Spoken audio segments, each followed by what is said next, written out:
ലോകം ശ്വാസമടക്കി പിടിച്ച് കാത്തിരിക്കുന്നു ഒരു യുദ്ധഭൂമിയിലെ നിശബ്ദതയ്ക്ക് വേണ്ടി.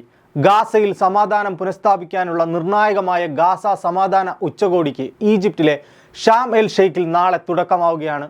US പ്രസിഡന്റ് ഡൊണാൾഡ് ട്രംപും Egyptian president Abdul Fattah El സിസിയും സംയുക്തമായി അധ്യക്ഷത വഹിക്കുന്ന ഈ ഉച്ചകോടിയിൽ ഇന്ത്യയുടെ സാന്നിധ്യം നിർണായകമാകും. എന്നാൽ പ്രധാനമന്ത്രി നരേന്ദ്രമോദിക്ക് പകരം കേന്ദ്ര വിദേശകാര്യ സഹമന്ത്രി കീർത്തിവർദ്ധൻ സിംഗ് ആയിരിക്കും ഉച്ചകോടിയിൽ പങ്കെടുക്കുക.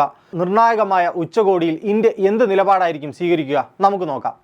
ഇസ്രായേലിനോട് ചേർന്ന് സമാധാനപരവും സുരക്ഷിതവുമായ അതിർത്തികളോടെ പരമാധികാരമുള്ള ഒരു സ്വതന്ത്ര പലസ്തീൻ രാഷ്ട്രം സ്ഥാപിക്കുക എന്ന ദ്വിരാഷ്ട്ര പരിഹാരത്തിന് ഇന്ത്യ ഉറച്ച പിന്തുണ നൽകും. രണ്ടു കൂട്ടർക്കും അവകാശപ്പെട്ടതാണ് ആ മണ്ണ്. ഭയമില്ലാതെ, അതിരുകളില്ലാതെ സമാധാനത്തോടെ ജീവിക്കാൻ ഇസ്രായേലികൾക്കും പാലസ്തീനിയർക്കും അവകാശമുണ്ട്. ലോകം കണ്ട ഏറ്റവും വലിയ ദുരന്തത്തിന് അറുതി വരുത്താൻ പരമാധികാരമുള്ള പലസ്തീൻ രാഷ്ട്രം സ്ഥാപിക്കണം. അതിനുവേണ്ടി ഇന്ത്യ വാദിക്കും. കൂടാതെ നിസ്സഹായരായ ജനതയ്ക്ക് വേണ്ടി ഇന്ത്യ ശക്തമായ നിലപാട് സ്വീകരിക്കും. ഇന്ത്യയുടെ വിദേശ നയത്തിൻ്റെ അടിസ്ഥാന ശിലയാണ് സമാധാനം. എന്നാൽ തീവ്രവാദത്തിൻ്റെ കാര്യത്തിൽ വിട്ടുവീഴ്ചയില്ല. തീവ്രവാദം ഏത് രൂപത്തിലായാലും അംഗീകരിക്കാനാവില്ല എന്ന ശക്തമായ നിലപാട് ഇന്ത്യ യോഗത്തിൽ ആവർത്തിക്കും. കൂടാതെ ഗാസയിലെ ജനങ്ങൾക്ക് അടിയന്തരമായി മാനുഷിക സഹായം എത്തിക്കേണ്ടതിൻ്റെ ആവശ്യകതയും ഇന്ത്യ ഊന്നിപ്പറയും.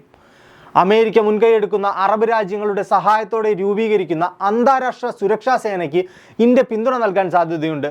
ഇസ്രായേലുമായും അറബ് രാജ്യങ്ങളുമായും അമേരിക്കയുമായും ഒരേപോലെ നയതന്ത്ര ബന്ധം പുലർത്തുന്ന ഇന്ത്യ ഒരു വിഭാഗത്തെ മാത്രം പിന്തുണയ്ക്കാതെ സമതുലിതമായ നിലപാടായിരിക്കും സ്വീകരിക്കുക.